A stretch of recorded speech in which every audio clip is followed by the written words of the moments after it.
Fala pessoal, tudo bem? Tranquilos? Seja muito bem-vindo aqui ao meu canal. No vídeo de hoje eu quero conversar com vocês sobre uma dúvida que aparece com relativa frequência, né? Principalmente para quem está iniciando no mercado de ações. Normalmente você tem três tipos de ações que são negociadas na bolsa. Você tem aquela ação ON, que tem o final 3, a ação PN, que tem o final 4, e a ação UNIT, que tem final 11. E algumas empresas distribuem essas três ações na bolsa. E aí no momento que você vai comprar, surge aquela dúvida: qual das três ações é a melhor para que eu possa investir o meu dinheiro? No vídeo de hoje eu vou falar justamente sobre isso. Bom, se você é novo aqui no canal, quero aproveitar a oportunidade e fazer um convite para você se inscrever. Toda semana a gente tem postado um vídeo novo. Eu tenho certeza que o nosso conteúdo pode agregar muito valor para você. Então aproveita a oportunidade, já se inscreve no canal. Bom, a primeira coisa que a gente precisa saber para poder escolher a ação correta na hora de investir é entender o conceito de tag along. Esse conceito é bastante simples, porém muito importante. Basicamente, tag along significa você deter a mesma ação que o acionista controlador. Então, a gente vai perceber que quando você tem essa mesma ação que o controlador, você passa a deter também um mecanismo de proteção em caso de troca de controlador. A gente vai perceber que esse mecanismo de proteção em caso de troca de controlador é bastante interessante, principalmente para aquele investidor de longo prazo. Vamos pegar um exemplo. Imagina que você comprou uma ação, a mesma ação que o controlador detém. Nesse caso especificamente, você vai ter 80% de tag along no mínimo, né? Então a gente vai daqui a pouco dar uma olhada como é que faz essa consulta, mas numa hipótese, por exemplo, de você ter 80% de tag along, se o controlador vender os papéis, por exemplo, um papel que custa 20, ele vendeu a 30 reais, você vai pegar, vai ter o direito de vender os seus papéis a 80% do valor que o controlador vendeu. Se tiver um tag along de 100%, você vai conseguir vender esses papéis a 100% do valor que o controlador vendeu. Então isso traz uma proteção adicional para você. Agora, no caso de você não ter tag along, na hipótese de ocorrer uma venda, você vai ficar suscetível a pegar um valor muito inferior se comparado ao valor que o controlador vendeu esses papéis. Inclusive, mais à frente eu vou mostrar para você um exemplo claro de uma situação que ocorreu há alguns anos atrás, que impactou de forma bem negativa os investidores de Aracruz que detinham ações preferenciais na carteira.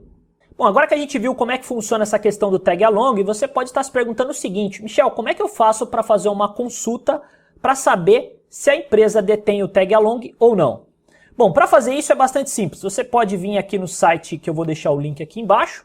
Você pega qualquer ticker de ação, vamos pegar um exemplo aqui, ITSA4, por exemplo, que é uma ação preferencial. Essa ação detém, né, o tag along de 80%. Agora, se você pegar, por exemplo, TRPL4, perceba que não detém tag along, né? Isso aqui, no caso, são ações PN. A gente já vai explicar a diferença básica entre PN, ON e UNIT. Bom, a partir daí a gente consegue ver algumas características, né? Primeiro a gente vai perceber que uma ação PN, que normalmente é aquela que termina com final 4, ela pode ter tag along ou não. E esse tag along que ela pode ter pode ser de 80% ou pode ser de 100%. Porém, esse mecanismo de proteção ele pode ser excluído em assembleia. Então, pode ser que você, de repente, invista numa empresa preferencial que tem tag along, mas, com o passar do tempo, esse tag along pode ser excluído, motivado por uma assembleia de acionistas, por exemplo. Já uma ação ON, que está listada, por exemplo, no Novo Mercado, ela tem um tag along de, no mínimo, 80%. E uma ação UNIT é uma cesta de ações que normalmente é composta por uma ação ON e 4 ações PN. Deixa eu mostrar isso para você no Home Broker. Aqui eu estou pegando o exemplo de Klabin 11. A gente vai perceber que Klabin 11 é uma ação UNIT e que detém uma cesta de ações com uma ação ON e 4 PNs. Aqui a gente consegue ver a ação ordinária, que tem final 3, que é a ON, e a ação preferencial, que tem final 4. Uma dúvida que surge com frequência é por que ocorre essa diferença de preços. Primeiro a gente vai perceber o seguinte: se eu estou comprando uma ação com final 11, significa que eu estou comprando uma cestinha de ações, né? Que é a UNIT. Aqui a gente vai perceber que nesse caso, essa cesta de ações ela contempla uma ação ordinária e 4 ações preferenciais. Se eu fizer essa multiplicação, a gente vai chegar exatamente nesse valor, de 25 e 27, que é o valor que está sendo negociado agora. Somar uma ação ON com 4 ações preferenciais. Por outro lado, a gente também está vendo uma diferença de preço entre ações ON e ações PN. Mas normalmente essa diferença de preço está associada à distribuição de dividendos. Muito provavelmente aqui, a Klabin 4 tem preferência nos dividendos e recebeu um dividendo um pouco maior. Logo, esse dividendo um pouco maior é abatido do preço do papel. Por isso ela está custando menos que a ação ordinária. Já a ordinária distribui um pouquinho menos de dividendos, logo o preço dela é um pouco maior. Então o mercado já faz esse ajuste automaticamente. No frigir dos ovos, a gente vai perceber que quando uma empresa detém os 3 tipos de ações em bolsa, costuma ser ruim porque vai dividir a liquidez entre esses 3 papéis. Talvez você esteja na dúvida para saber qual das 3 seria mais interessante, mas isso eu vou mostrar para você no final do vídeo. Bom, para a gente fazer essa compreensão de qual ação seria melhor, é legal a gente entender os riscos, né? Isso é fundamental. Primeiro risco que a gente tem é um risco de prejuízo em caso de troca de controlador. Eu já expliquei isso para você. Se você tem uma ação que é vendida pelo controlador a R$10 e você detém um tag along de 80%, você vai receber no mínimo R$8. Agora, se você detém um tag along de 100%, você vai receber os mesmos R$10. Já o investidor que detém uma ação preferencial, que não detém o tag along, ele vai ficar à mercê de condições dessa negociação de mercado. Um outro risco que a gente costuma observar, e que eu vou mostrar para você um exemplo, está associado ao risco de conversão de PN para ON. Perceba que eu posso ter uma ação negociada em bolsa preferencial que me oferece um tag along de 100%. Mas se a empresa fizer uma conversão de ações, por exemplo, ela vai converter as ações preferenciais em ações ordinárias. Eu vou ficar à mercê de repente, sofrer um deságio nessa conversão. Eu vou colocar até um exemplo para você ver, um exemplo que ocorreu nas ações de Vale do Rio Doce em 2017. Confere comigo. Olha só, em 2017, a Vale converteu as suas ações preferenciais para ações ordinárias.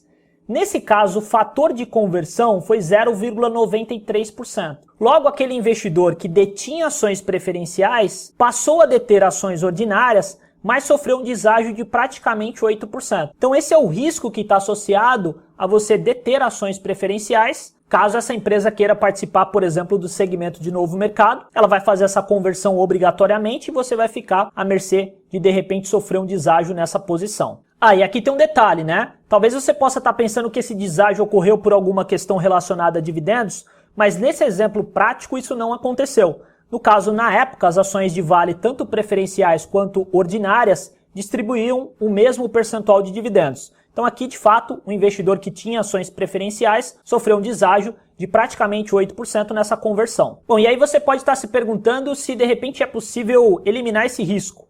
Algumas empresas colocam no estatuto o fator de eventual conversão de ações ON para PN, caso ela queira participar, por exemplo, do novo mercado.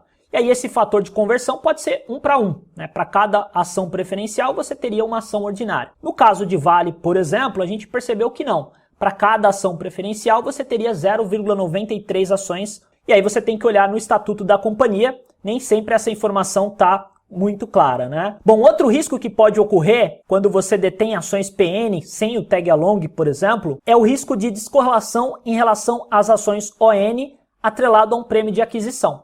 Parece complicado, mas é bastante simples entender isso aqui. Imagina o seguinte, quando uma empresa tem o interesse de comprar uma outra empresa para assumir o controle dessa companhia, obviamente ela vai ofertar um valor maior do que as suas ações estão sendo negociadas em bolsa. Logo, se você tem uma ação que detém um tag along de 100% ou de 80%, você vai ter o direito, como investidor, de vender esses papéis ao preço que o controlador pode vender. E aí você vai conseguir vender a um preço maior do que o que está sendo negociado no mercado à vista. Por outro lado, quem detém ações preferenciais que não possui o mecanismo de proteção vai ficar com as ações defasadas em relação ao preço que o controlador quer pagar. Logo, essas ações tendem a se desvalorizar. Então, esse é um outro risco que ocorre numa situação de você deter ações que não possuem esse mecanismo de proteção. Bom, e aí você deve estar se perguntando o seguinte, Michel, qual que seria a melhor alternativa? Obviamente, até pela minha explicação, você deve ter concluído que eu prefiro utilizar ações que detêm o tag along, principalmente ações ON, que não vai ter aquele risco de eventual conversão. Mas eu não costumo ser radical para escolher apenas ações que detêm tag along. O ponto principal que você deve observar é que você precisa conhecer os riscos desse tipo de operação. Eu considero que o fator principal para você se proteger é o tamanho da tua posição. Se você tiver uma posição muito grande percentualmente da tua carteira em uma ação que não detém o tag along para longo prazo, você vai ficar suscetível a ocorrer um risco, por exemplo, do que aconteceu em Aracruz em 2009. Deixa eu mostrar para você. Olha, a gente vai conseguir observar que em 2009 ocorreu uma fusão entre a Votorantim Celulose e Papel, comprando as ações da Aracruz. E os acionistas que detinham ações preferenciais recebeu cerca de 10% do que foi pago aos controladores. É claro que você pode falar assim para mim, Michel, mas isso é muito difícil de ocorrer. Mas quando a gente fala do nosso patrimônio, a gente precisa ter cautela, né? Precisa proteger o nosso patrimônio. O importante aqui é você não ter um volume financeiro muito elevado do teu patrimônio, principalmente no longo prazo, em uma ação que não detém tag along na minha concepção, né? Porque daí você vai ficar suscetível a ocorrer uma situação dessa. E por mais remota que isso possa acontecer, se você estiver muito concentrado e ocorrer uma situação dessa, você vai perder grande parte do seu patrimônio que você acumulou durante toda a sua vida. Então é isso, pessoal. Espero que você tenha gostado desse vídeo. Grande abraço e até o próximo encontro. Valeu!